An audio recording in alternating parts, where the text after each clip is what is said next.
رب العالمین خپل کلام کې ارشاد فرمایلی دی د اهل بیتو په شان کې چې قل لا اسألكم علیه اجرا الا المودة فی القربى تو ورته ویه ای پیغمبره دی قوم دی امت ته چې ما تاسو ته څومره تبلیغ وکړو د الله احکامات رسالت دا مې ته ورسولو بیان کو زه تاسو نه په دې تبلیغ او په دې رسالت باندې هیڅ قسم اجر عوض مزدوری نه غواړم الا المودة فی القربى مگر صرف مودت مینا محبت کول فی القربى زما د قربا سره اهل بیت سره نو رب العالمین مو تاسو په دې خبرې باندې مکلف کړیو ذمہ دار ګرځولیو بلکې دا د ایمان یو جز دی یو شاخ دی یو څانګه دی سمو تاسو به د اهل بیت سره مینا محبت او مودت ستو اهل بیتو شان کې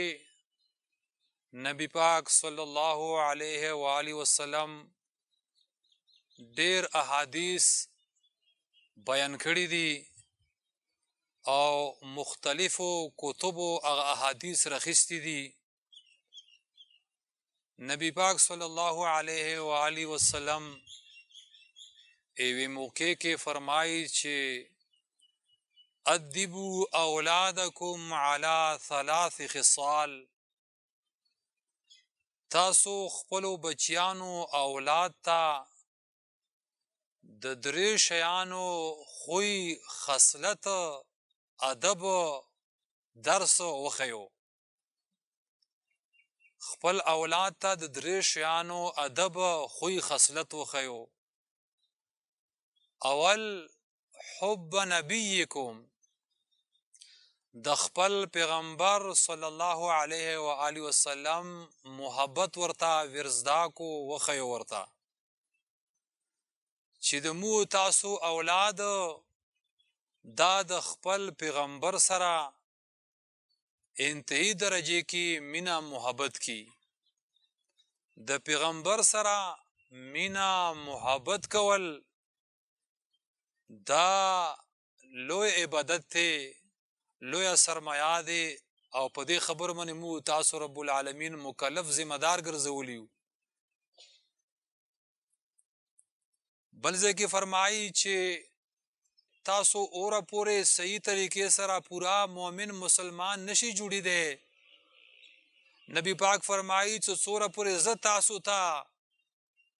د خپل ځان د نفس نه هم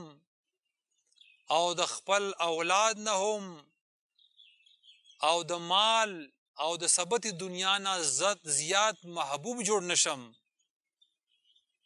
پیغمبر فرمایي چې زه تاسو ته څوره پوره محبوب ترین نو جوړ د هر سنه تاسو اوره پوره پورا کامل درجه والا مؤمن مسلمان نشو جوړی دی نو دیو جنا نبی پاک صلی الله علیه و آله وسلم فرمایي چې تاسو خپل اولاد ته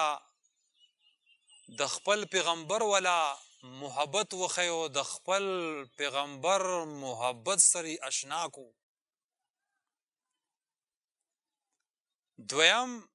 خوی خصلت خپل اولاد ته اغا دا چې وحب اهل بیته او مینا محبت کول د ما د اهل بیت سره زما د اهل بیت سره مینا محبت کول دا خپل اولاد ته وخیو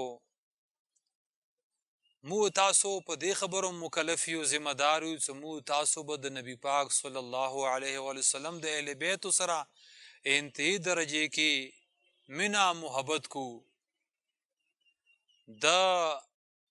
اهل بیت سره مینا محبت کول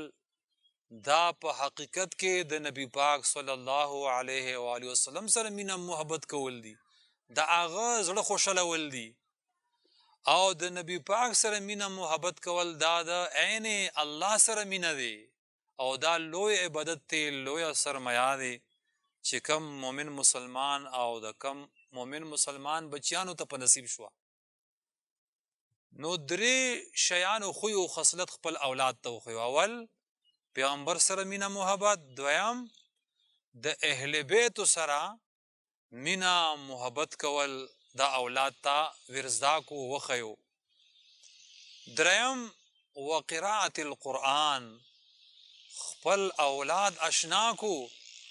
د قرآن کریم صحیح لوستلو سره تلاوت کولو سره. قراءة القرآن د قرآن قرائت تلاوت دام لوی عبادت ته افضل ترین. قرآن لوستل فرمایي چې چا زړه غواړي چې الله رب العزت ما سره خبرې وکړي نو هغه د قرآن راواخلي، او چا چې زړه غواړي چې زه رب العالمین سره خبرې وکړم مناجات نو هغه د مونځ ته ودرېږي. مونځ دا د مؤمن معراج دی. نو نبی پاک صلی الله علیه و آله وسلم فرمایي چې تاسو خپل اولاد ته درو شیانو درس ورکو. اول مینا محبت کول د پیغمبر سره، دویم زما د اهل بیت سره، دریم وقراءة القرآن او د قرآن کریم لوستل تلاوت کول.